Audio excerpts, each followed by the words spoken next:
Eu sou Mário Persona e essas são as respostas que eu dei aos que me perguntaram sobre a Bíblia. Infelizmente, a ordem do versículo 10, aos casados, mando não eu, mas o Senhor, que a mulher não se aparte do marido, tem sido bastante negligenciada nesses últimos tempos, quando impera a ideia a vida é minha, eu faço o que eu quero. E não deve ser assim entre os cristãos, porque quando uma pessoa se casa com outra, ela faz um contrato, né? É como você entrar numa sociedade, é como você comprar um imóvel. Claro que é muito mais do que isso, né? Mas é um contrato. E um contrato você não pode simplesmente falar assim, não vou honrar o contrato. Não é assim. Você assumiu responsabilidades, você assumiu um compromisso, e esse compromisso precisa ser honrado. Nós não vivemos para nós mesmos apenas, né? Porque, como lá em Filipenses, deixa muito claro no capítulo 2 de Filipenses, nós vemos qual deve ser a atitude do cristão. No versículo 4, capítulo 2 de Filipenses, versículo 4, não atente cada um para o que é propriamente seu, mas cada qual também para o que é dos outros. De sorte que haja em vós o mesmo sentimento que houve também em Cristo Jesus. Qual o sentimento que houve em Cristo Jesus? Ele se desfez daquilo que era dele, ele abriu mão de muitas coisas que ele tinha na glória para vir ao mundo salvar pecadores e adquirir uma esposa para si. Então, o sentimento que deveríamos ter é esse também. Nada fazer, não atente cada um para o que é propriamente seu, mas cada qual também para o que é dos outros. Então, uma decisão como essa, de se separar, a questão é, e o outro? Não é? Porque é um sentimento egoísta, né? É um sentimento egoísta, como nós encontramos lá no Antigo Testamento, falando de aquele que se separa, busca a sua própria vontade. E não é isso que o Senhor quer. Deus abomina o divórcio. E quem está falando isso aqui para vocês é um divorciado, né? Não por vontade minha, mas eu sei o tanto que dói, o tanto que faz sofrer, o tanto que abala uma família, um divórcio, uma separação e um divórcio. Porque não é essa atitude que o cristão deveria ter jamais. É claro que nós vamos ver mais à frente que existem situações em que isso pode acontecer, não é? Mas quando não existe um motivo, é simplesmente, não gostei de brincar de casamento, então eu não quero mais permanecer casado. Isso aí não tem lugar nos pensamentos de Deus. É claro que o Senhor sempre provê, até para situações assim, não é? Ele sempre provê, porque Ele é suficiente para tudo, mas não é a vontade dele. Deus odeia, Malaquias capítulo 2, o que fala lá em Malaquias capítulo 2, versículo 16, porque o Senhor, o Deus de Israel, diz que odeia o repúdio. Da CNBB, ele está mais explicado, ele fala, eu odeio o costume de repudiar a esposa, diz o Senhor, o Deus de Israel. É cobrir de crime o próprio manto, diz o Senhor dos Exércitos. Vigiai vossos impulsos para não serdes infiéis. Essa é a tradução católica dessa passagem. Então, certamente, não há nem o que discutir a respeito do que Deus pensa disso. Então, nós deveríamos ser muito cuidadosos em não querer tratar o casamento como uma coisa leviana, como faz o mundo, né? O mundo, toda hora você abre o jornal, abre a internet, lá o artista fulano estava com a fulana, divorciou, agora está com a cicrana. E é assim, todo mundo tem como se trocasse de carro todos os anos. Todavia, aos casados, agora mando, não eu, mas o Senhor, que a mulher não se aparte do marido. E se apartar? Aí ele fala no versículo 11, o que vai acontecer. Se, porém, se apartar, que fique sem casar, ou que se reconcilie com o marido, e que o marido, da mesma maneira, não deixe a mulher. Então, um cristão separado ou divorciado, ele não pode mais se casar, porque ele vai incorrer em adultério. Isso vale tanto para o marido como para a mulher. Eles se separando já, tendo sido convertidos, né? Depois nós vamos ver uma outra situação, mas quando os dois são convertidos, eles não devem se separar. Mas se separar, chega uma hora, às vezes, sei lá, a pessoa tem um problema psicológico, né? Não consegue viver com a outra pessoa, qualquer outra coisa assim, ok. Então, existe a possibilidade. Porém, não para casar de novo. Permanece solteiro. Os dois permanecem solteiros. Porque o Senhor espera o quê? O versículo 11 fala, ou que se reconcilie. O Senhor sempre espera uma reconciliação. Porque o desejo dele é de reconciliação. Ele veio ao mundo para reconciliar consigo mesmo os pecadores. Então, essa é a maneira do Senhor, né? Nós devemos aprender a pensar como ele pensa. E aí, no versículo 12, mas aos outros digo eu, não o Senhor. Aqui muitos tentam achar que isso aqui, então, não é mais a palavra de Deus, mas é a palavra de Paulo. Digo eu, não o Senhor.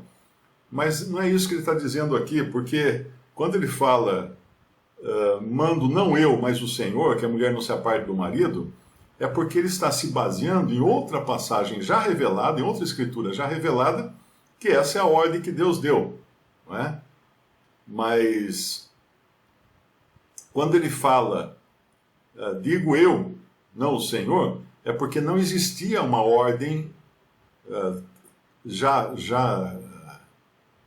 escrita, né, ou já determinada, no sentido do que ele vai dizer aqui. Agora, sempre lembrando o que fala o último versículo desse capítulo, será, portanto, mais bem-aventurada se ficar assim, segundo o meu parecer, parecer de Paulo, e também eu cuido que tem o Espírito de Deus.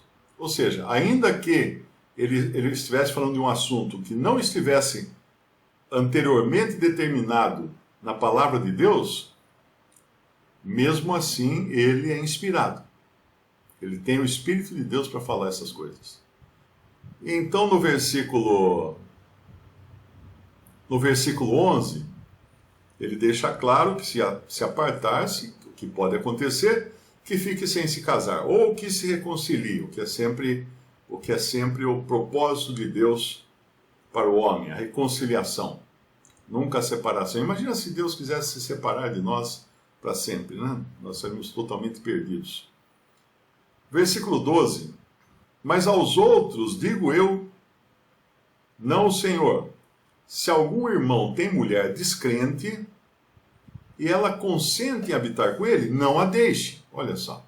Isso aqui ele não está falando de um casal que se uniu em casamento, tipo assim, o marido era solteiro, convertido a Cristo, a mulher não era convertida a Cristo e ele se casou com ela, ou seja, ele já deu um passo errado logo aí ao se colocar num jugo desigual com ela.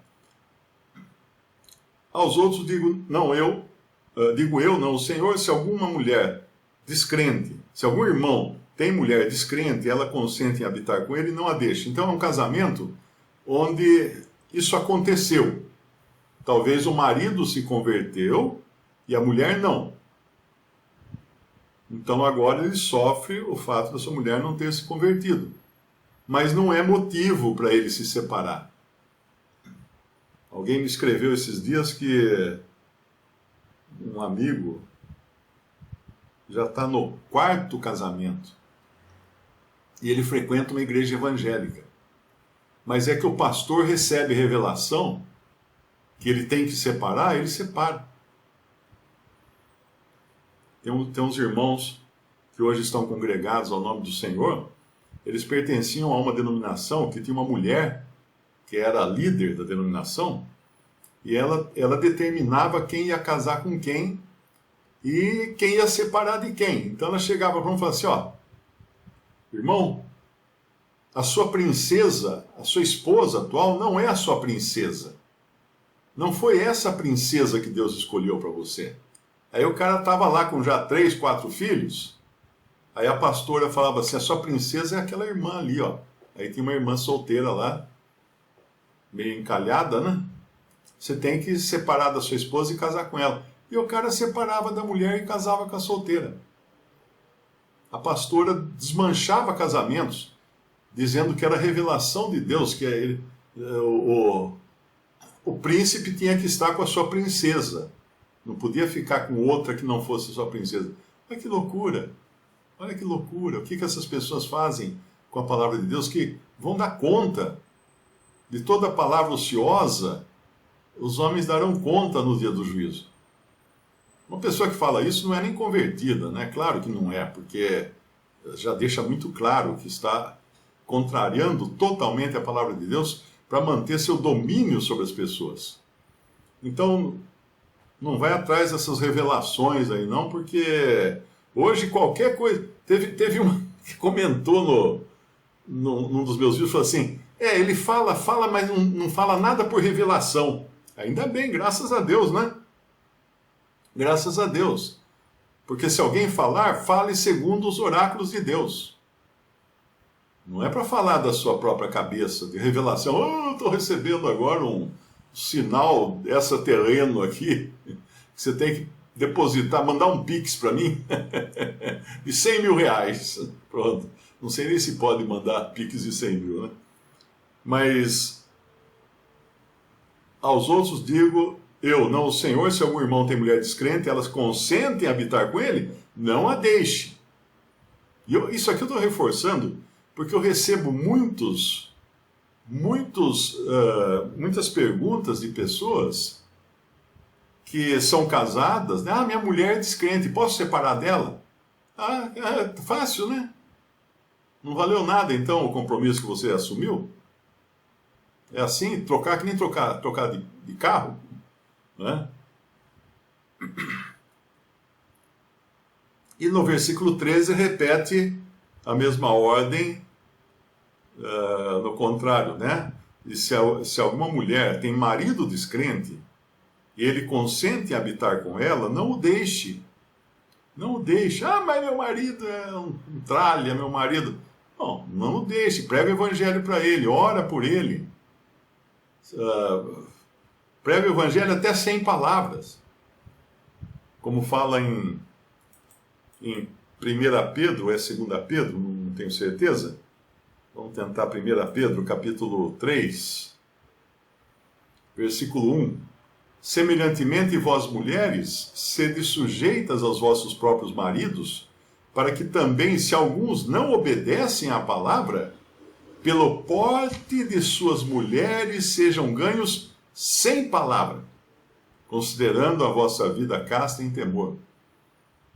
Tem um irmão que ele costuma dizer assim para uma irmã, né, que às vezes é casada com um incrédulo, ele fala assim, pregue para ele e, se precisar, use palavras.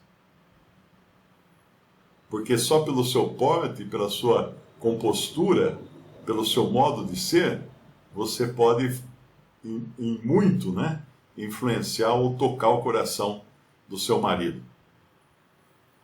E aí no versículo 14, porque o marido descrente é santificado pela mulher, e a mulher descrente é santificada pelo marido. De outra sorte, os vossos filhos seriam imundos, mas agora são santos. Muitos leem essa passagem e pensam que está falando falando de salvação. Não está falando de salvação aqui. O marido descrente é santificado. O que quer dizer que ele é santificado? Ele é separado. Quando nós lemos o Antigo Testamento, nós vemos que muitas coisas eram santas. Por exemplo, quando Moisés vê aquela moita ardendo, pegando fogo, né? E um fogo que não consome a moita, a sarça, que é uma moita, o Senhor fala para ele assim: tira as sandálias dos seus pés, porque o lugar em que estás é santo. Por que era santo? Era convertido aquele lugar? Não, era um lugar separado para Deus. Santo significa separado. Então o marido descrente, ele é separado, ou ele é santificado, pelo fato da sua mulher ser crente. O que significa isso? Quando você trabalha numa empresa, e todos sabem que você é crente, né? Aí está lá um grupinho de colegas contando umas piadas sujas, e você chega perto, o que acontece? Param de contar piada suja, param de falar bobagem. O que é isso? A influência do crente, ele santifica as pessoas ao seu redor. Por que santifica? Torna elas melhores? Não. Porque faz com que elas se separem de determinados males. Então, um marido descrente, ele é santificado pela mulher. Por quê? Porque a sua mulher se converteu e agora ele percebe que ele não vai mais poder ficar falando palavrão em casa, ficar trazendo coisa para sua casa que não são aprovadas por Deus. Ele vai se sentir incomodado e ele vai, então, ser, de certa forma, colocado numa redoma protetora das coisas do mundo, separado das coisas do mundo. É claro que nem todos vão se separar totalmente, né? Mas ele já está dentro de uma separação por causa da presença da sua esposa. Então veja como é importante uma esposa crente, a influência que ela tem no marido. Ele não é salvo por isso. Ele terá que se converter para ser salvo. E a mulher descrente é santificada pelo marido, igualmente. De outra sorte, os vossos filhos seriam imundos, mas agora são santos. O que é isso? Eles são convertidos? Não. Eles também são separados. Quando você tinha lá os utensílios do tabernáculo ou do templo, o que eles eram? Eram utensílios santos. Por que eles eram santos? Porque eles eram especiais, feitos de alguma maneira diferente? Não, porque eles eram separados para o serviço de Deus. E assim é a família, a casa onde Cristo está. As pessoas ali acabam dentro de uma esfera de santificação. Repito, volto a repetir, não é salvação que ele está falando aqui. É santificação, que significa separação. Ok? E aí no versículo 15, mas se o descrente se apartar, aparte-se, porque neste caso o irmão ou irmã não está sujeito à servidão, mas Deus chamou-nos para a paz. Porque de onde sabes, ó mulher, se salvarás teu marido, ou de onde sabes, ó marido, se salvarás tua mulher? Essa passagem aqui parece abrir um precedente, parece abrir uma possibilidade de uma anulação de casamento quando um dos cônjuges abandona o lar. O descrente ou a descrente abandona, porque geralmente esse descrente, quando ele faz isso, ele vai procurar outra, ou a mulher vai procurar outro. Então isso vai acabar resultando em adultério. Ainda que a parte lesada ou a parte inocente da separação não procure outro parceiro ou parceira, o que é descrente, a probabilidade é muito maior de procurar uma outra pessoa com quem se relacionar. E ele vai acabar adulterando. E uma esposa que tem um marido que quer viver com outra mulher, ela não pode querer viver participar desse triângulo amoroso, não. Porque ela tem que tomar uma atitude, ela tem que se posicionar quanto a isso, né? Porque ela não vai ser conivente. O marido dorme uma noite aqui e depois dorme uma noite com a namorada lá na outra casa, lá. Não. De jeito nenhum. Eu conheci uma vez um presbiteriano, que era um homem muito rico, na cidade, no interior. E ele era presbítero da igreja presbiteriana. Ele era o maior dízimo daquela igreja, naquela cidadezinha onde ele morava. Então nem o pastor tinha coragem de adverti-lo de alguma coisa. Então ele mesmo assim, ele tinha duas esposas. Ele tinha uma esposa oficial e tinha uma estepe. Claro, não era casado, mas ele mantinha uma mulher, tinha filho com ela e mantinha uma outra casa. Então ele ficava uma noite na casa com a mulher oficial e outra noite na casa com a mulher paralela, com a mulher estepe, né? E nos cultos da igreja ele sentava naquelas cadeironas grandes que tinha para os presbíteros se sentarem. E ninguém falava nada com ele, porque o dízimo dele era mais do que todos os outros juntos. Então o pastor não queria nem mexer com isso. É claro que isso é um testemunho horrível, né? Isso mostra o estado em que a cristandade caiu. Porque é um pecado. Você não pode, o cara não pode ser adúltero e participar da comunhão da igreja. De jeito nenhum. Não que ele vai perder a salvação se ele cair em adultério, não. Mas ele não pode estar em comunhão. Como acontecia lá em 1 Coríntios capítulo 5, que Paulo exortava aquele que dormia com a madrasta, como é que ele podia continuar ali na comunhão dos irmãos? Estava errado aquilo, daí ele dá uma dura os irmãos da de Corinto, né? Então aqui, quando fala, se o descrente se apartar, aparte-se, porque nesse caso o irmão ou a irmã não está sujeito à servidão. Agora segura essa palavra servidão e vamos lá para o final do capítulo, versículo 39. A mulher casada está ligada pela lei por todo o tempo que o marido vive. Mas se falecer o seu marido, fica livre para casar com quem quiser, contanto que seja no Senhor. Volta lá no nosso versículo 15. Se o descrente se apartar, aparte-se, porque nesse caso o irmão ou a irmã não está sujeito à servidão. Essa palavra aqui, vamos ver outra passagem, o que diz. Na Bíblia versão brasileira diz, se o incrédulo se separa, que se separe. Em tais casos não está escravizado o irmão ou a irmã, ou seja, a outra parte não está debaixo de uma servidão, de uma escravidão. Rompeu-se a ligação que eles tinham, porque o incrédulo tomou um outro rumo, foi embora viver a vida dele. Vamos ver uma outra aqui na versão católica. Neste caso, o irmão ou a irmã ficam livres do vínculo. Que vínculo? Matrimonial. Do vínculo matrimonial. Foi para viver em paz que Deus vos chamou. O Darby coloca também vínculo. Um irmão ou uma irmã não está sujeito ao vínculo em casos assim. Deixa eu ver se tem alguma. A outra aqui fala servidão também. O irmão ou a irmã não estão vinculados.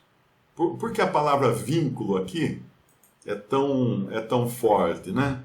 Na versão literal é escravidão mesmo, na versão literal. Porque a escravidão denota que você está com naquele tempo o escravo punha uma argola no pescoço, né? Preso numa corrente. Ou então punha algemas nas mãos e nos pés, preso. Então, a ideia de um casal é que um está preso ao outro por um vínculo. Por um vínculo. Um vínculo de um servir ao outro. Agora, o incrédulo foi embora, acabou o vínculo. Por isso que quando, entre os irmãos, reunidos ao nome do Senhor, às vezes aparece, né? Um irmão fala assim, eu casei uma vez antes de me converter, depois eu me divorciei, e aí eu me converti, aí eu me casei de novo e essa é minha esposa. Então ele está casado? Ele está casado. Ele está impedido de entrar em comunhão? Não. Ah, mas ele era casado antes. Sim, na ignorância, quando ainda não era convertido, ele era casado. Mas separou lá antes de converter e agora está com a esposa que é a atual. Então a Assembleia recebe ele no estado em que ele está. Como que ele está quando ele chegou? Ah, ele chegou casado. Então ele é casado com essa aqui. Agora, se ele chegou e aí ele se converteu, mesmo não estando em comunhão, ele se converteu a Cristo, aí ele separou da mulher, e aí ele casou com outra, então, meu amigo, sinto muito, não vai estar em comunhão. Não vai estar em comunhão. Por quê? Porque ele já estava consciente de que não deveria se separar da mulher, né? Porque agora ele já era convertido. Então, é outro, muda completamente de figura. Agora, cada caso é um caso que tem que ser lidado com muito cuidado, né, com muita paciência, e não ter pressa para receber a comunhão, casos assim, meio obscuros, né, meio que a gente não sabe o que aconteceu. Então aqui, se o descrente se apartar, aparte-se, porque nesse caso o irmão ou a irmã não está sujeito à servidão, mas Deus chamou-nos para a paz. Agora, um outro detalhe, voltando lá ao final, no versículo 39, a mulher casada está ligada pela lei todo o tempo que o marido vive. Mas se falecer o marido, ou vamos juntar com aquele versículo também, lá de cima, se o marido a abandonar, não é? Fica livre para casar com quem quiser. Ah, então, opa, tá tudo. Espera aí. Contanto que seja no Senhor. Essa cláusula aqui é importante porque às vezes a pessoa pode ler contanto que seja crente. Não é isso que ele está falando aqui. Contanto que seja convertido. Claro, que seja convertido ele já não precisava nem falar, né? Não precisa nem dizer isso. Por que ele fala no Senhor? Porque é alguém que está andando nos caminhos do Senhor. Não é apenas um convertido. É alguém que tem a sua vida dedicada ao Senhor. Visivelmente, uma pessoa dedicada ao Senhor. Percebe que é uma cláusula que não faria sentido, uma vez que a sã doutrina já ensina a não se unir em julgo desigual com o incrédulo. Então isso aqui não quer dizer que seja crente, não. Que seja no Senhor. Essa outra união em que a pessoa vai assumir. E muito importante entender sempre que um casamento não é uma solução de problemas. Um casamento pode ser o contrário disso, né? Pode ser o acréscimo de problemas. A pessoa tinha 10 problemas, dela fala assim, não aguento mais essa vida, não sei o quê. Aí o marido acaba indo embora e fala assim, agora que eu vou acertar minha vida. Ela tinha 10 problemas, agora tem 20. Arrumou um encosto lá, arrumou um traste na vida dela, né? Então precisa tomar muito cuidado também, e principalmente, e agora eu dou um conselho, como alguém que já passou por isso. Quando você se separa, existe lá no fundo do cérebro aquela ideia de que você está livre. Mas não está. Se você é crente em Cristo, você não está. Eu me lembro até o dia que eu cheguei na faculdade, que eu dava aula, e aí eu contei para um professor casado, com filho, espírita roxo, que dava aula lá também. Falei, poxa, cara, pois é, minha esposa decidiu separar, não sei o quê. Ele, Mário, que legal, cara! As meninas aqui ficam dando em cima dos professores, meu, nossa! E realmente davam em cima. Realmente, menina da idade da minha filha dando em cima de mim. Era terrível. Você tinha que ficar escapando para os lados, para os cantos, assim, né?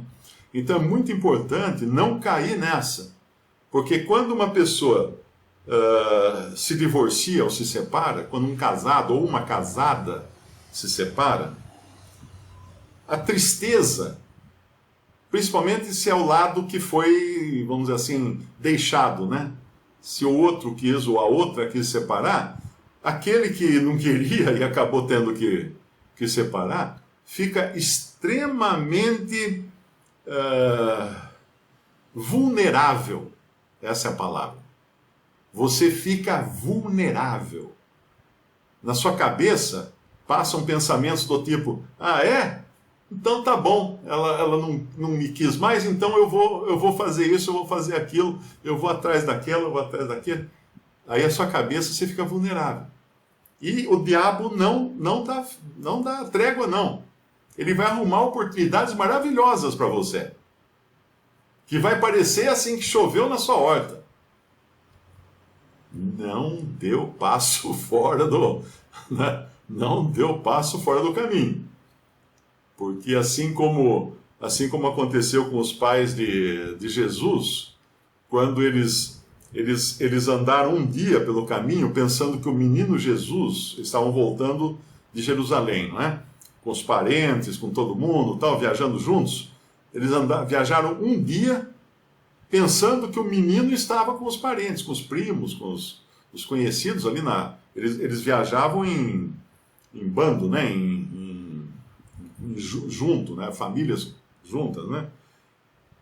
Um dia eles caminharam, chegou no final do primeiro dia, olharam e falaram, mas cadê Jesus? Perderam ele. Aí eles voltaram para Jerusalém e levaram 3 dias para reencontrá-lo. Então é um dia para perder, 3 dias para achar. Então, quando você perde o passo do caminho da comunhão com o Senhor, o retorno é muito mais doloroso e cansativo e distante do que a perda do passo. Então lembre-se disso, é um conselho que eu dou de quem já passou por isso, de quem já experimentou a amargura que é você ser desprezado, né? De repente alguém fala assim, não, você não serve para mim, tchau. Aí você fica, meu, que é isso? Minha mãe cuidava tanto de mim, minha mãe falava que eu era o melhor filho do mundo. Então, muito cuidado, porque você fica vulnerável. Independente do que causou a separação, não tenha pressa de querer resolver o assunto. Porque você está vulnerável. Às vezes, acontece até por um adultério da outra parte. Não foi o meu caso, né? Não foi o caso da minha ex-esposa, mas às vezes acontece, a outra parte adulterou. Aí, é claro, a Bíblia te dá licença para separar, para divorciar. Mas isso não significa que você vai se divorciar. O policial tem uma arma na cintura, ele tem licença para matar. Mas ele não sai por aí matando todo mundo. Licença dentro de certos termos. Então, se uma pessoa teve um problema assim, que o seu cônjuge caiu em pecados, adulterou, fez besteira e tal, o caminho é a reconciliação, sempre. Não tenha pressa, sai correndo já procurar um step, né? Furou o pneu, opa, deixa eu procurar um step logo aqui, então, que eu não aguento mais ficar sozinho. Já faz 24 horas que meu cônjuge, o meu parceiro foi embora, eu preciso desesperadamente encontrar. Não faça isso. O primeiro passo é da reconciliação. Ok? Reconciliação. É para isso que o Senhor nos chamou. Porque Ele veio nos reconciliar consigo. Imagina se Ele fosse levar em consideração o lixo que nós éramos. Mas não, Ele nos amou e veio morrer para nos reconciliar com Deus. Então, voltando lá, nós estávamos no versículo 15. Se o descrente se apartar, aparte-se, porque nesse caso o irmão ou a irmã não está sujeito à servidão, mas Deus chamou-nos para a paz. E o versículo 16, ele deixa claro uma coisa, porque de onde sabes, ó mulher, se salvarás teu marido, ou de onde sabes, ó marido, se salvarás tua mulher? Porque às vezes a pessoa fica suportando uma separação que foi pelo outro cônjuge, que está em adultério, está vivendo com outra já e tal. E tudo tem limite, né? Tudo tem limite. Então é aqui que ele fala. Visite respondi.com.br. Adquira os livros ou baixe e-books. Visite 3minutos.net. Baixe o aplicativo